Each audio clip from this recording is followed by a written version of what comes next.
시간 우리에게 주신 하나님 말씀은 마태복음 6장 9절 한 절의 말씀입니다.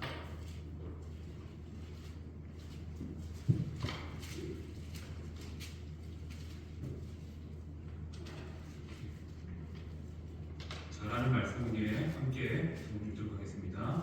그러므로 너희는 이렇게 기도하라. 하늘에 계신 우리 아버지여, 이름이 거룩히 여김을 받으시오며. 아멘. 오늘은 우리 아버지라는 제목으로 주기도문의 내용의 첫 부분을 함께 살펴보고자 합니다. 자, 우리 한글 성경의 주기도문은 어떤 단어로 시작하죠? 하늘이라는 단어로 주기도문이 시작됩니다. 그런데 헬라어 원문을 보면 첫 번째 단어가 하늘이 아니라 아버지가 첫 번째 단어로 등장합니다. 그리고 우리가 이 사실이 중요한 이유는 우리가 드리는 기도가 다른 종교에서 드리는 기도와 다르다는 것이 바로 이 기도를 통해서 드러나고 우리의 기도가 어디를 향해야 될지를 알려줍니다. 그래서 첫 단어가 무엇인지를 기억하면 우리의 기도가 어느 방향을 향해야 되는지 점검되는 그런 기준이 되기도 합니다. 이 시간 이 아버지라는 단어를 통해서 오늘 함께 우리에게 주시는 그 기도의 의미를 함께 살펴보고자 합니다. 자, 외식하는 기도가 있고 중언부언하는 기도가 있습니다. 누가 외식하는 기도를 했죠? 유대인들이 외식하는 기도를 했습니다. 외식하는 기도가 무엇입니까? 하나님이 아니라 사람에게 보이기 위한 기도, 외식하는 기도라고 하죠. 또 중언부언하는 기도를 했던 사람들이 있습니다. 누굽니까? 이방인들입니다. 이방인들이 중언부언하는 기도를 하는 이유는 간단합니다. 그들에게는 기도의 시간이 길수록 신이 응답하다. 지성이면 감천이라고 하죠. 그것처럼 내가 드린 만큼 신이 감동해서 내 기도를 들어주실 거다라고 생각합니다. 그래서 이 두 기도가 있는데 이 기도가 왜 잘못되었습니까? 왜 이러한 기도들을 우리는 교회에서는 좀 다르다, 틀리다라고 말할까요? 이겁니다. 기도의 대상을 모르면요, 외식하는 기도를 합니다. 사람이 보이고 사람을 보여주기 위해, 사람에게 보여주기 위해서 기도하겠죠. 그리고 기도의 대상을 모르면 모르기 때문에 아무나 걸려라 라는 식으로 여러 가지를 반복하면서 시간을 때우는 그런 기도를 하게 된다는 겁니다. 그래서 많은 종교에서 기도가 있습니다. 기도가 없는 종교는 없습니다. 근데 기도의 핵심이 무엇입니까? 기독교와 다른 종교의 핵심이 좀 다른 이유는 뭡니까? 다른 종교는 내가 원하는 것을 이루어주면 됩니다. 그래서 내가 원하는 걸 이루어주는 신이 하나님이면 좋고, 하나님이 아니고 부처님이면 좋고, 다른 신도 좋고, 이런 식으로 많은 사람들이 생각합니다. 정말 중요한 것은 내 바람을 이루어줄 신이 필요하다는 것을 말하는 것이죠. 이렇게 말씀드리는 이유는 우리의 기도의 방향에 있어서 바로 대상이 중요하기 때문입니다. 현대에는 미신적인 성향들이 많이 나타났죠. 특별히 실용주의 잘 아실 겁니다. 자, 우리가 편리해지고 편안해졌습니다.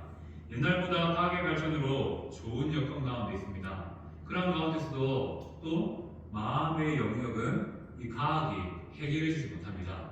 그래서 마음에 진정한 행복을 줄 수 있다면 그것이 어느 종교이든지 상관없습니다. 만약에 어디요? 갑자기 생각이 안 나는데요. 요가죠, 요가. 요가처럼 정신 수양을 하는 곳에서 요가를 할 때, 그것이 나에게 평안을 주고 내게 만족을 준다면 그것이 하나님이 아니어도 상관없다라고 생각하는 것이 실용주의입니다. 바로 내게 가장 편한 것들, 내게 가장 아름다운 것들을 주는 것이 바로 그것이 내 종교다라고 말한다는 것이죠. 그리고 또 다원주의가 있습니다. 혼합주의 모습으로 나타나는데 모든 종교에 구원이 있다라는 것이죠. 마찬가지로 내게 좋은 것만 주면 된다. 그래서 절에 가서 쉬고 앞에서 참선하면서 마음을 다듬는 것이 좋은 사람들은 그것이 자기의 종교가 되는 겁니다. 그리고 이것이 부처가 아니어도 상관없고요. 자기에게 평안과 만족을 주면 무엇이든지 상관없다라고 생각합니다.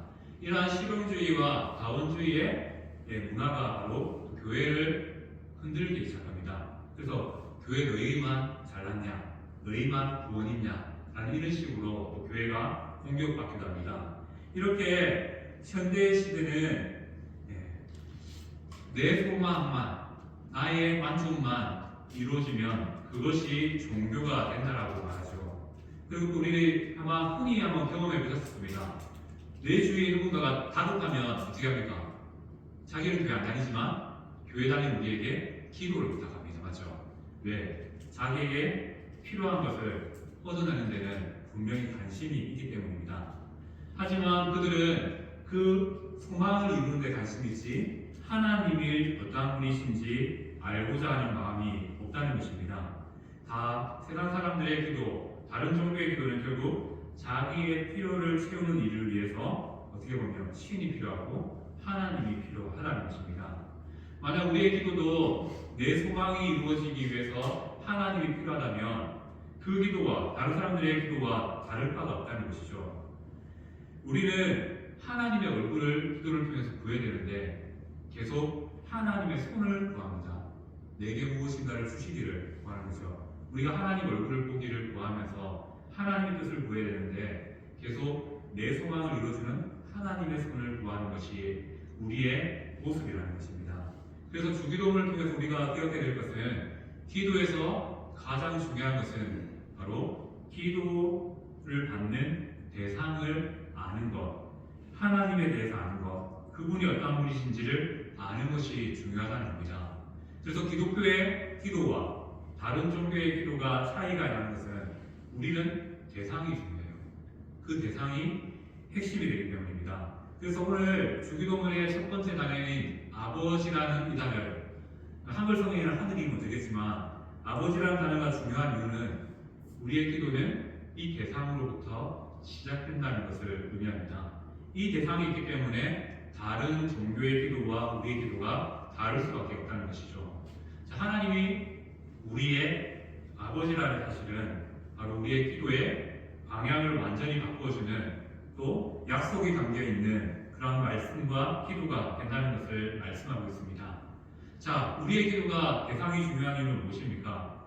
주기도문을 요약한 마태복음 6장 33절 말씀이죠. 함께 읽겠습니다.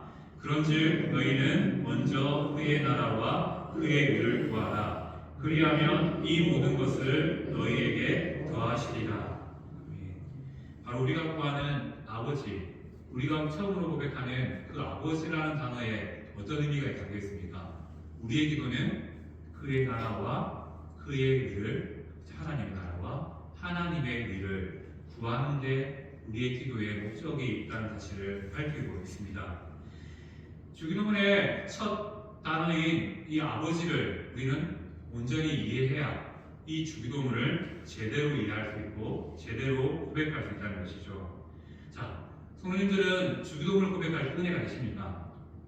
너무나 반복적으로 고백해왔기 때문에 주문 비슷하게 마치는 시호 비슷하게 우리는 그렇게 고백할 때가 참 많습니다. 아버지 하나님을 우리가 온전히 이해하면 이 주기도문이 완벽한 기도가 되어서 내 삶에 은혜로 채우시는 기도가 됩니다. 하지만 이 대상에 대해서 우리가 잘 모르고 이 대상에 대해서 확신이 없을 때는 어떻게 됩니까? 이 기도의 방향이 어디를 향하는지 우리도 헷갈릴 수 있다는 것이죠. 그래서 주기도문의 이 아버지라는 이 부르짖음은 결국 뒤에 따르는 모든 기도를 이끄는 힘이 되고 또 고백이 된다는 것이죠. 그렇다면 이렇게 한번 묻고 싶습니다. 이 자리에 앉아 계신 성도님들은 아버지 하면 우리가 하나님을 아버지라고 부르죠. 아버지 하면 어떠한 생각을 떠올리십니까? 육신의 아버지라고 떠올려보실까요?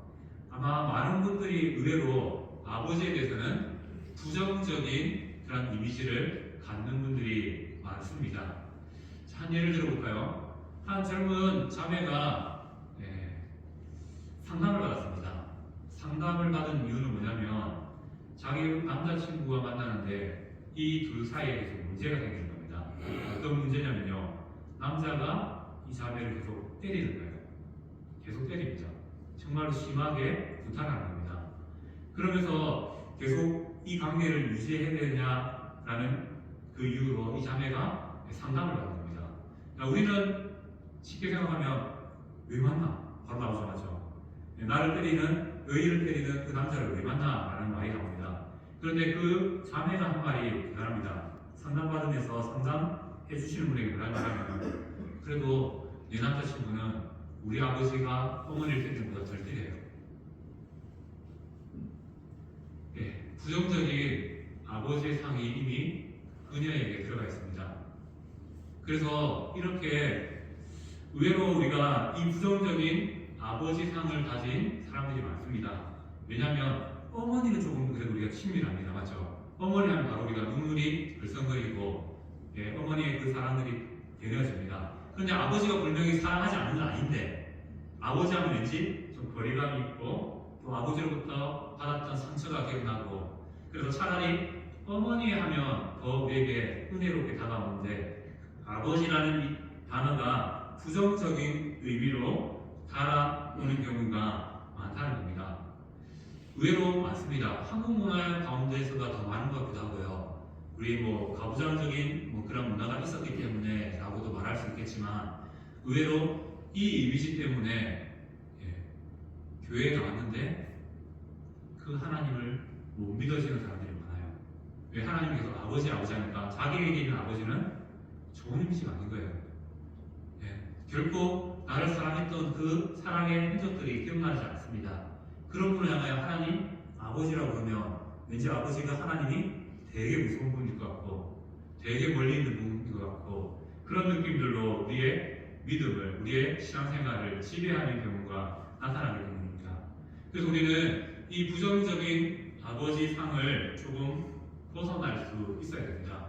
차라리 아버지에 대한 부정적인 생각이 있다면요, 우리의 믿는 하나님을 나의 가장 좋은 친구로, 나의 가장 친한 사랑하는 엄마로, 어머니로 그렇게 이해하는 것이 더 하나님을 이해할 수 있는 방법이기도 합니다. 그럼에도 불구하고 하나님께서 이 성경책을 통하여서 하나님을 아버지라고 하신 이유는 바로 성경 전체를 통해서 나오는 하나님의 이미지가 아버지로 등장하기 때문입니다. 특별히 하나님을 아버지라고 고백하는 성경을 살펴보면, 당시죠, 이스라엘이 있는 이 지역은 예수님 당시에는 헬라 문화 가운데 있었습니다. 헬라 문화의 특징은 인간이 신의 수생으로, 신의 아들로 생각합니다. 그래서 신의 아들이라는 의미에서 신을 아버지라고 부르는 것이 당연한 문화 가운데 있는 것이 당시 문화입니다. 그런데 성경에서 말하는 아버지는 특별한 아버지로 등장합니다. 이 특별하다는 것은 바로 우리와 하나님과의 관계로 통해서 나타나는데, 구약에서 보면 하나님을 아버지라고 표현한 것이 15회 등장합니다. 그런데 모든 아버지라는 표현은 어떨 때 고백하면요, 이스라엘 공동체가 하나님을 아버지로 고백합니다. 개인이 아버지로 부르는 것이 아니에요. 이스라엘 공동체가 하나님을 아버지로 부릅니다. 신약에서는 하나님을 아버지로 부르는 경우가 예수님 때문에 170회 등장합니다.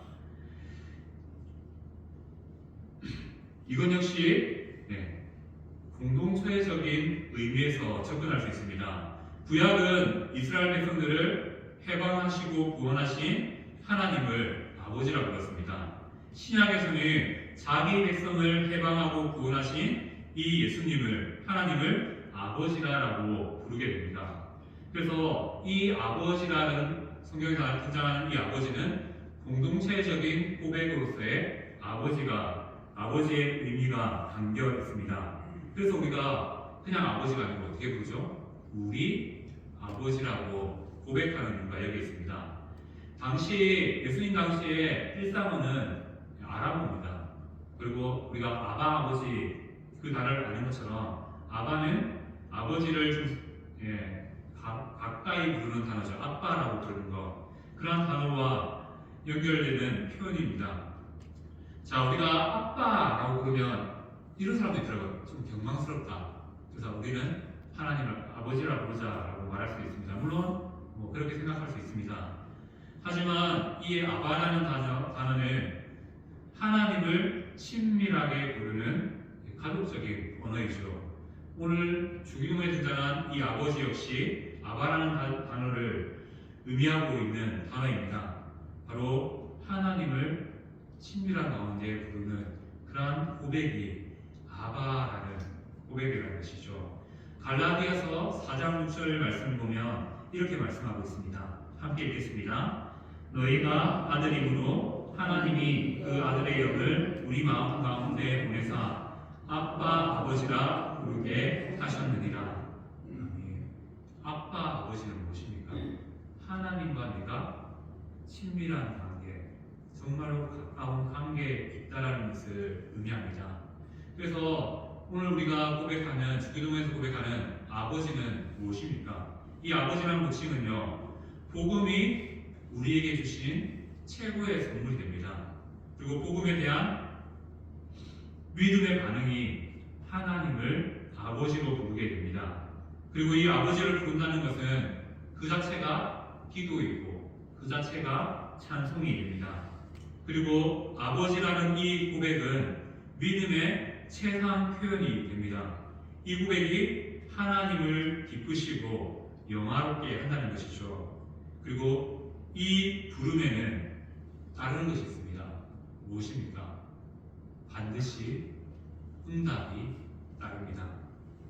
바로 하나님은 아빠, 아버지라고 부르는 성도의 이 부르심에 반드시 응답하시는 분이십니다. 하나님이 성도들에게 주신 은혜이죠. 또 하나님을 아버지라고 부르는 것은 성도들의 특권입니다. 왜 그렇습니까? 앞서 설명했던 것처럼 이 아버지라는 단어가 우리에게는 조금은 부정적인 의미로 다가올 수 있습니다.